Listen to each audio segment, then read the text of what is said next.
c'est le dimanche aussi où on peut dire bonne fête, n'est-ce pas? Bonne fête, joyeux anniversaire à l'Église de Jésus-Christ, parce que la Pentecôte, c'est la célébration de la naissance de l'Église avec l'arrivée du Saint-Esprit. Et avec cette arrivée du Saint-Esprit, il y a 2000 ans, il s'est passé une série de choses remarquables qui permet aujourd'hui, justement, comme ça a été mentionné, et mon sermon a été prêché à travers les partages, à travers les paroles des cantiques, il s'est passé des choses remarquables qui permettent à un peuple, le peuple de Dieu, de vivre d'une manière qui plaît au Créateur. Un peuple qui vit selon sa volonté. Et nous souhaitons tous, durant ces moments-là, et à chaque jour, à chaque instant de chaque jour, expérimenter cette présence, expérimenter cette puissance, expérimenter la plénitude de Dieu dans nos vies. Nous voulons faire face aux défis de la vie courante avec assurance, avec confiance. Nous aimerions être remplis de cette force que personne d'autre dans le monde ne connaît et n'expérimente. Toutes ces choses sont possibles depuis le jour de la Pentecôte. Il est bien de rappeler que la Pentecôte trouve sa source dans sa version première, la version juive, la Pentecôte juive, qui était l'une des 3 grandes fêtes célébrées par Israël. Elle marque, et elle s'appelle aussi la fête des semaines, parce qu'elle avait lieu 7 semaines après la Pâque juive, et on y offrait des gerbes de prémices de l'orge.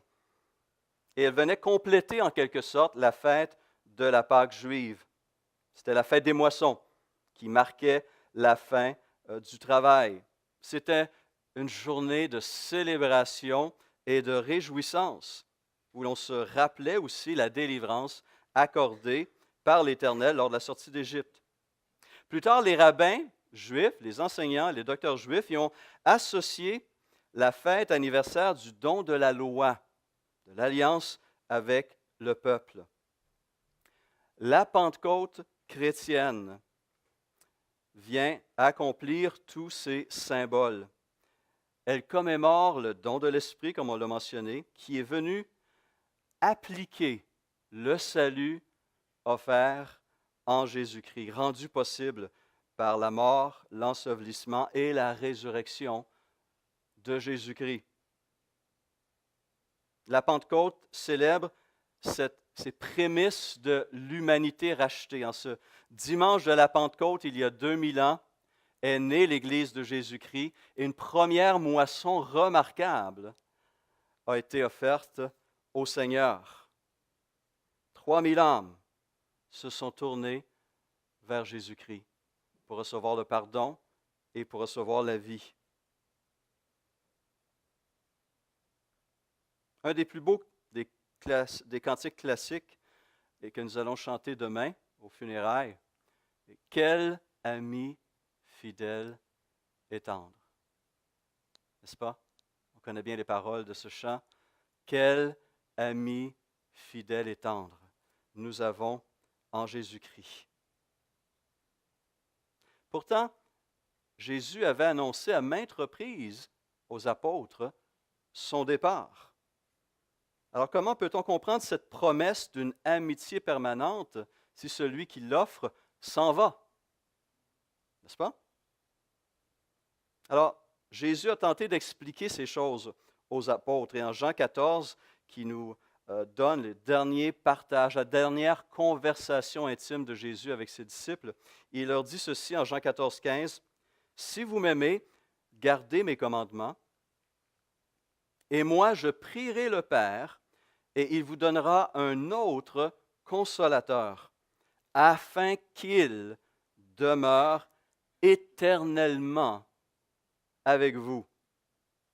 L'Esprit de vérité que le monde ne peut recevoir parce qu'il ne le voit point, ne le connaît point, mais vous, vous le connaissez, car il demeure avec vous et il sera en vous. Il ajoute cette phrase, je ne vous laisserai pas orphelins.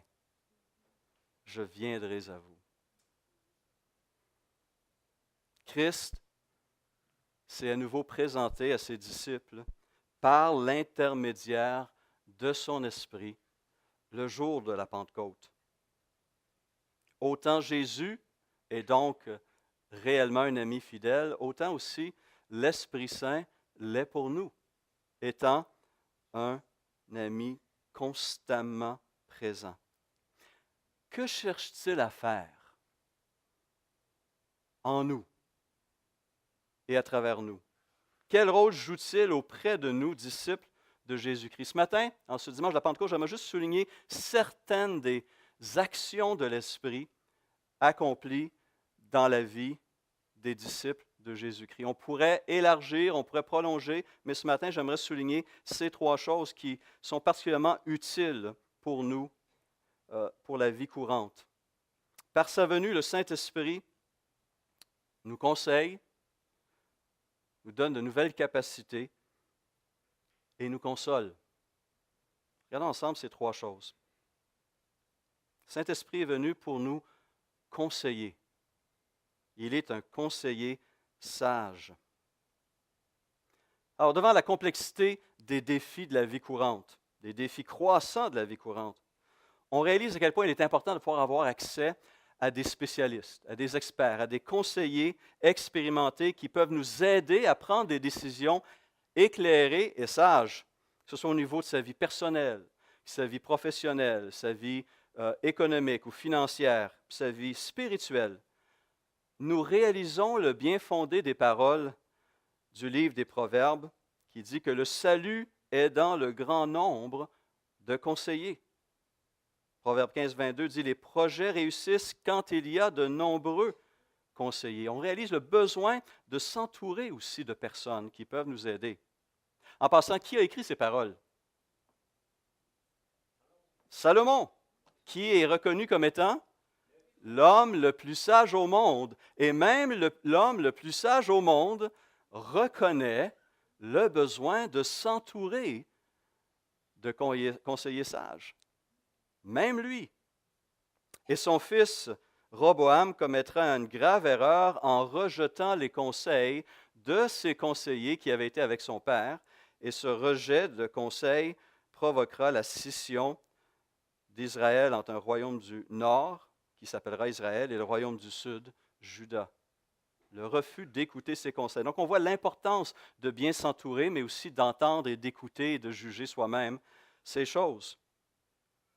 Et on réalise qu'on applique cette pratique, on agit de cette manière-là en s'entourant de personnes dans bien des circonstances. J'ai un problème de santé, je vais aller voir mon médecin de famille, n'est-ce pas? C'est évident. Je vais acheter une maison, je vais faire affaire avec un courtier immobilier qui va m'aider à naviguer à travers les dédales, à trouver, à me conseiller. J'ai des décisions financières à prendre, je vais me tourner vers un planificateur financier. J'ai un problème légal, je vais faire appel à un avocat, etc., etc. Nous avons besoin de ces gens qui ont une connaissance, une expérience et une sagesse et qui vont nous aider à prendre des décisions éclairées dans ce monde. Mais il y a d'autres décisions aussi qui sont particulièrement difficiles, délicates, des questions par exemple de niveau de nature éthique, morale, spirituelle, qui requièrent là aussi beaucoup de discernement et de sagesse. Nous avons besoin de nous rappeler à chaque jour que notre intelligence a été profondément affectée par le péché. On n'aime pas ça le dire, mais on ne pense pas toujours bien droit, d'une manière très, très sage et prudente. Je ne sais pas s'il y en a qui ont vu en fait, c'était la semaine passée, un clip vidéo qui a été vu des millions de fois. On nous dit que c'est une famille de touristes français qui visitait un parc animalier aux Pays-Bas. Il y en a qui ont vu ce clip vidéo? Ils arrivent dans cette section où il y a des jaguars ou des guépards, je pense que c'est des guépards, qui sont couchés dans la terre. Puis un parc animalier, c'est comme le parc safari. On ne sort pas de sa voiture. Évidemment, ben non. Mais cette famille, apparemment, et on voit cela, a stationné leur voiture et ont décidé d'aller voir plus proche ces beaux animaux. Et ce qui est renversant, à un moment donné, on voit la maman qui sort, qui ouvre la porte arrière et qui prend un enfant dans ses bras pour aller voir ces animaux, des animaux sauvages, des guépards. Et selon un témoin hollandais, apparemment, il s'était même prêt à pique-niquer dans cet endroit-là. Mais vraiment, vraiment, tu te dis, mais il y a quelque part, quelqu'un a oublié quelque chose ici. Heureusement, ils s'en sont tirés sains et saufs, mais on voit les guépards qui ont tourné après, qui étaient prêts à sauter sur eux, juste avant qu'ils retournent dans leur voiture. Et les témoins leur disaient d'entrer dans leur voiture. Mais parfois, des choses aussi simples, aussi une prudence élémentaire, on manque de sagesse. Encore plus lorsqu'on est confronté à des questions qui touchent notre vie spirituelle, notre vie présente avec Dieu, notre place dans ce monde, notre éternité. Nous avons besoin d'être bien entourés. Concernant ce problème de cette intelligence obscurcie, Romains 1, Paul dit ceci, « Ils se sont égarés dans leurs pensées et leur cœur sans intelligence a été plongé dans les ténèbres. Se vantant d'être sages, ils sont devenus fous. » Et une des preuves, ils ont changé la gloire du Dieu incorruptible en images représentant l'homme corruptible, des oiseaux, des quadrupèdes et des reptiles. Ils ont changé la vérité de Dieu en mensonge et ont adoré et servi la créature au lieu du Créateur. Le péché nous rend confus. On ne pense plus comme il faut. Alors, s'il y avait seulement le péché, c'est déjà un problème, mais il y en a un deuxième problème. Il y a Satan, qui lui aussi fera tout pour nous empêcher de voir la lumière de Dieu. Si notre évangile est encore voilé, écrit Paul aux Corinthiens en 2 Corinthiens 4:4, si notre évangile est encore voilé, il est voilé pour ceux qui périssent, pour les incrédules dont le Dieu de ce siècle a aveuglé l'intelligence afin qu'ils ne voient pas briller la splendeur de l'Évangile, de la gloire de Christ, qui est l'image de Dieu. Alors, dans cette assemblée, nous avons tous des voyants, du moins au niveau physique. Il n'y a pas d'aveugle à ma connaissance. On va dehors, peut-être derrière les nuages, on regarde, on lève les yeux, on va trouver à un moment donné le soleil. Nos yeux physiques vont voir le soleil. Mais lorsque vient le temps de voir la lumière de Christ, plusieurs de nos contemporains, la majorité de nos contemporains, sont incapables parce qu'ils sont aveuglés par l'ennemi de nos âmes. Et donc, nous réalisons notre profond besoin. Nous réalisons que par nous-mêmes, le dernier cantique que nous avons chanté, par nous-mêmes, nous sommes faibles, vulnérables, aveugles. Qu'est-ce qu'on peut faire? Qu'est-ce qu'on doit faire dans de telles circonstances? Quelles sont nos ressources?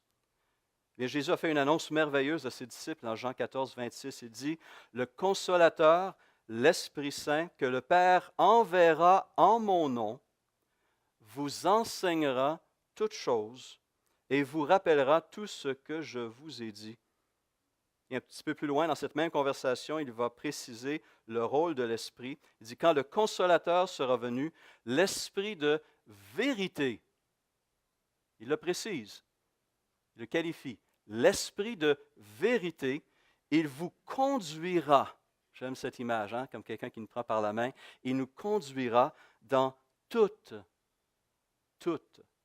la vérité. Car il ne parlera pas de lui-même, mais il dira tout ce qu'il aura entendu et il vous annoncera les choses à venir. Jésus s'était lui-même présenté comme étant la vérité. Je suis le chemin, la vérité et la vie, dit-il en Jean 14, 6.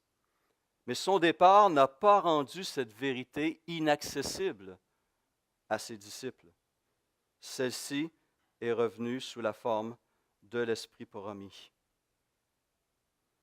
Et à la Pentecôte, Christ a donné à l'Église ce conseiller sage, unique, sans pareil.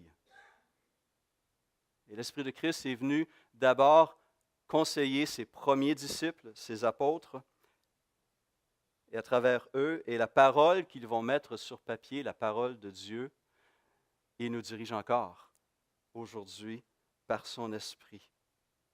Il veille à nous guider dans toute la vérité.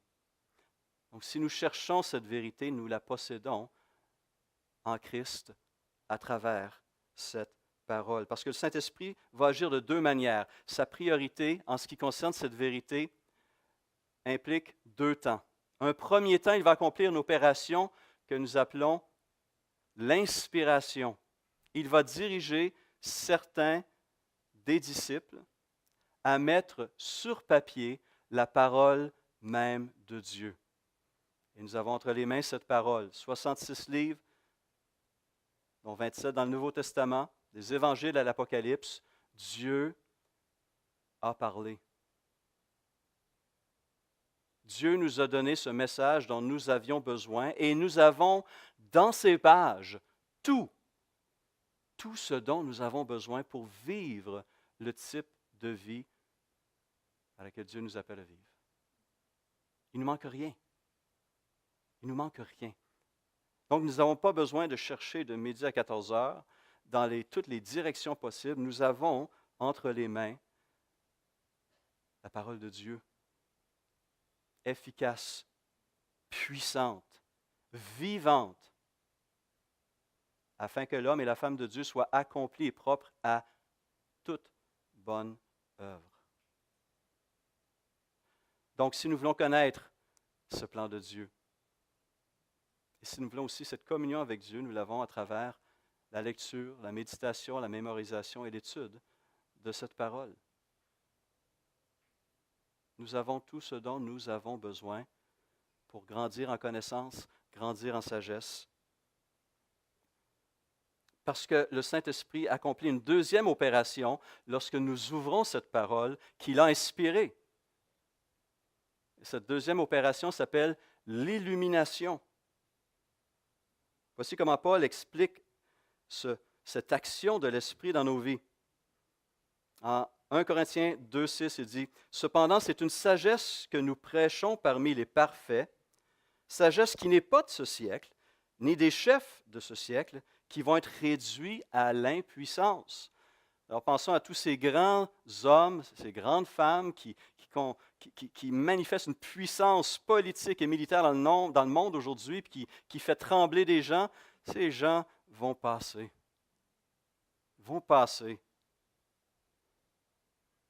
Ils vont connaître la mort et l'impuissance totale.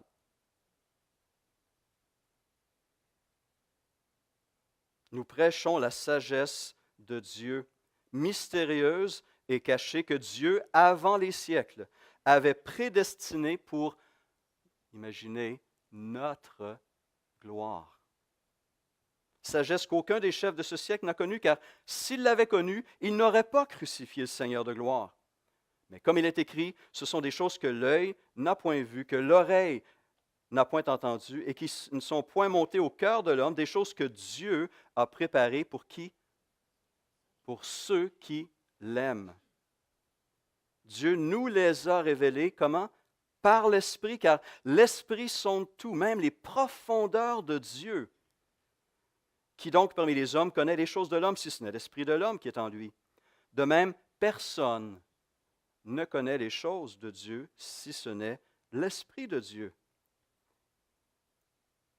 Or, nous n'avons pas reçu l'Esprit du monde, mais l'Esprit qui vient de Dieu, afin que nous connaissions les choses que Dieu nous a données par sa grâce. Et nous en parlons non avec des discours qu'enseigne la sagesse humaine, mais avec ceux qu'enseigne l'Esprit, employant un langage spirituel pour les choses spirituelles. Mais l'homme naturel, l'homme qui n'a pas reçu cet esprit, n'accepte pas les choses de l'Esprit de Dieu, car elles sont une folie pour lui. Vous voyez, il a changé la sagesse de Dieu en folie. Et la folie, il croit que c'est sage. L'homme naturel n'accepte pas les choses de l'Esprit de Dieu car elles sont une folie pour lui et il ne peut les connaître parce que c'est spirituellement qu'on en juge. L'homme spirituel, l'homme qui a l'Esprit, au contraire, juge de tout et n'est lui-même jugé par personne car qui a connu la pensée du Seigneur pour l'instruire? Or nous avons la pensée même de Christ. Quel privilège! Quelle gloire nous possédons en Jésus-Christ par l'Esprit.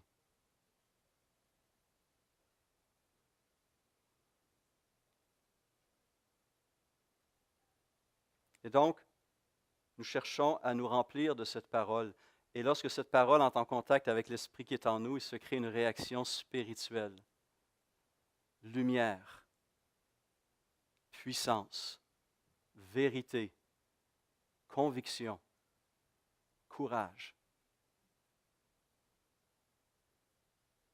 Et l'Esprit de vérité nous gardera de l'esprit de l'erreur et du mensonge qui règne dans ce monde. Et nous pourrons, comme le dit Éphésiens 4, 23, comprendre les choses d'une façon nouvelle selon l'Esprit de Dieu.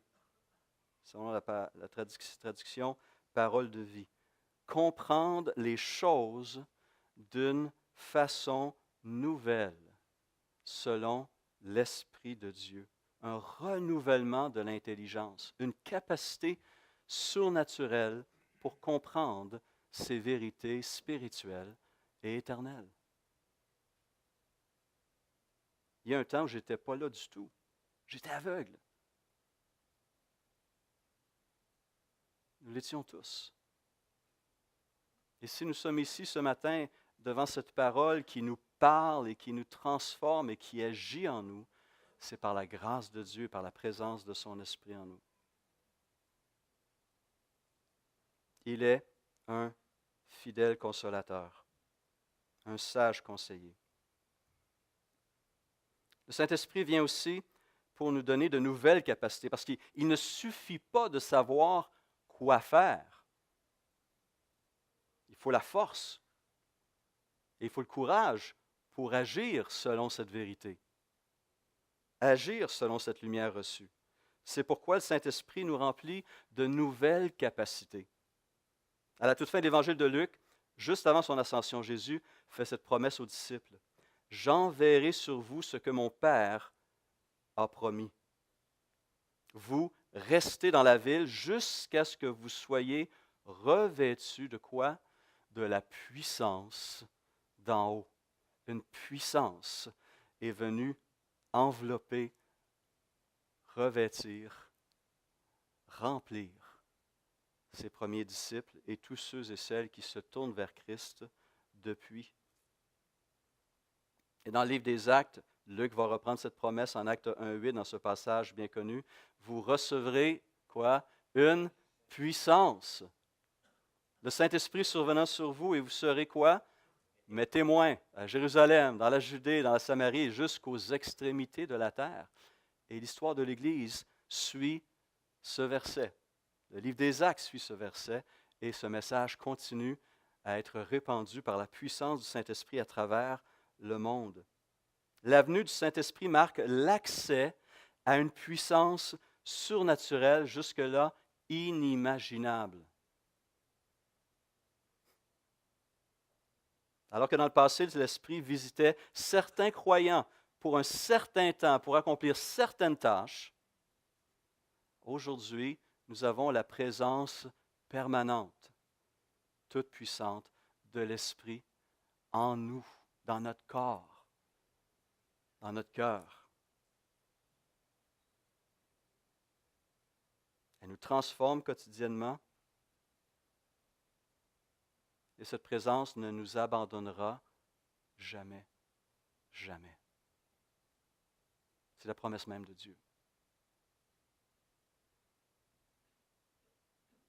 Mais vous savez quoi? Je suis un peu comme Timothée.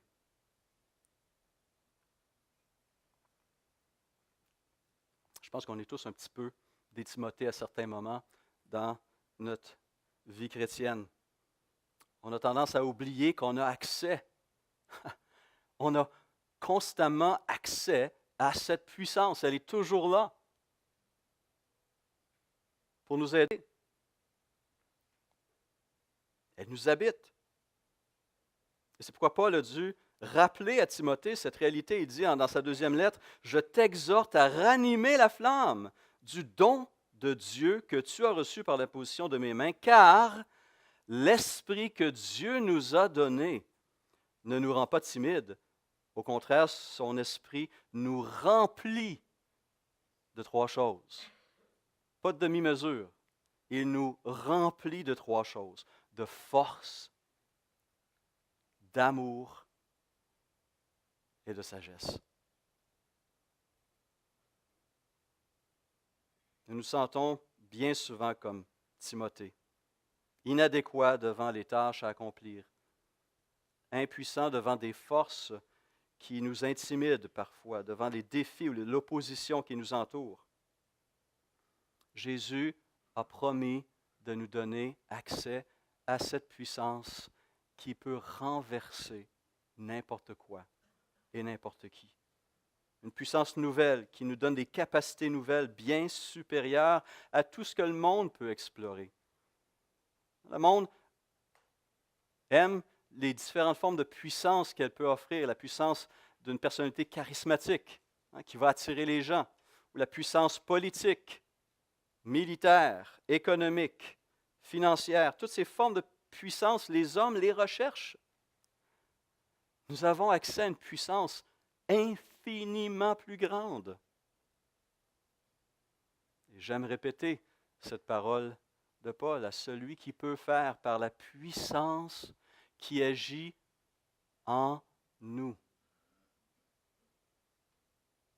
À celui qui peut faire par la puissance qui agit en nous, infiniment au-delà de tout ce que nous demandons ou même pensons.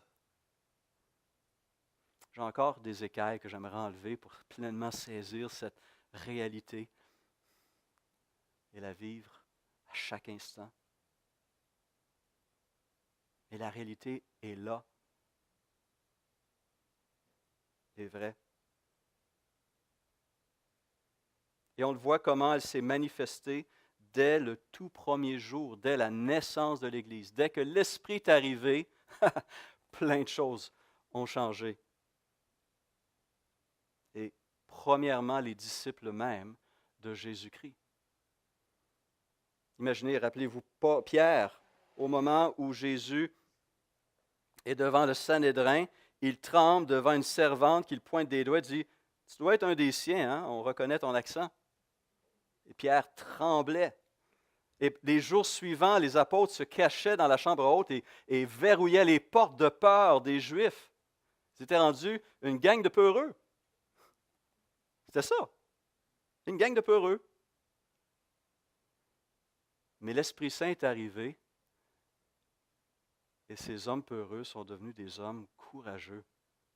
Regardez l'apôtre Pierre qui se lève devant une foule de milliers et de milliers de personnes et qui va proclamer la bonne nouvelle de Jésus-Christ. Le premier sermon chrétien par la puissance du Saint-Esprit.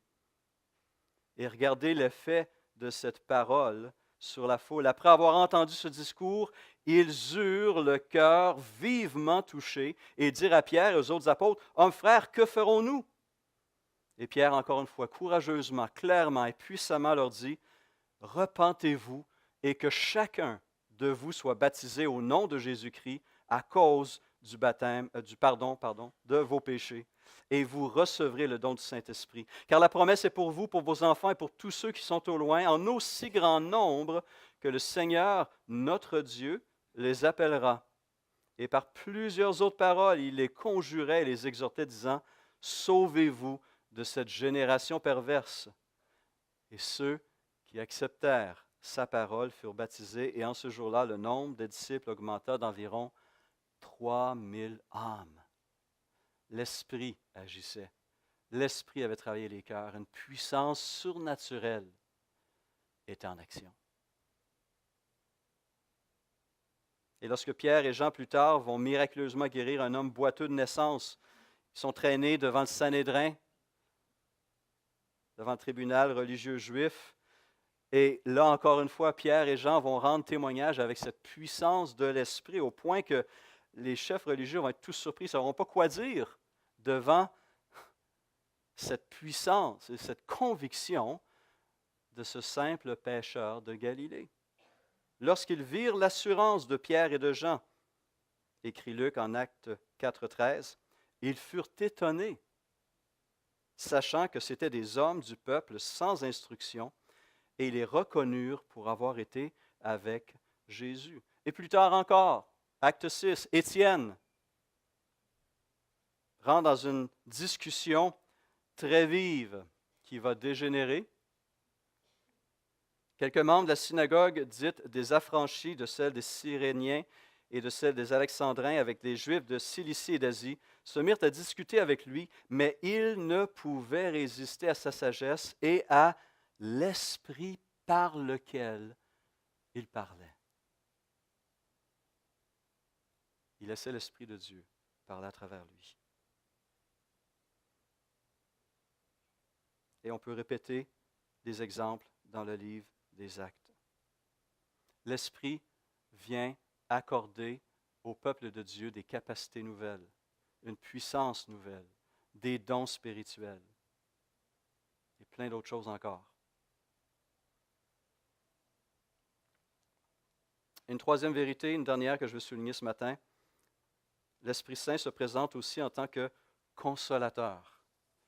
Il vient nous réconforter. Et c'est le terme que Jésus lui-même va utiliser à 5 reprises dans ce dernier message de Jean 14 à Jean 16. « Moi, je prierai le Père et il vous donnera quoi? » Ou qui? Un autre consolateur, afin qu'il demeure éternellement avec lui. Le terme utilisé ici, consolateur, a été traduit de bien des manières. En grec, parakletos, paraclète, a été traduit par consolateur, défenseur, protecteur, intercesseur, aide, soutien, avocat.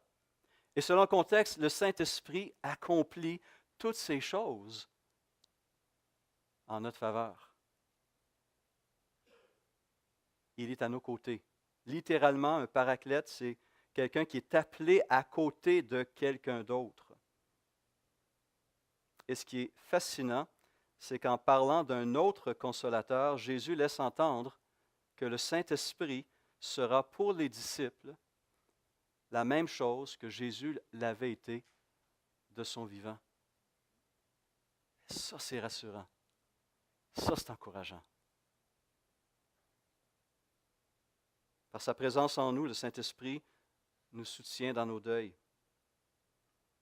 nous relève dans nos découragements, bande nos plaies, essuie nos larmes, nous rend la sérénité et met dans nos cœurs l'espérance vivante, avec la paix qui surpasse toute intelligence.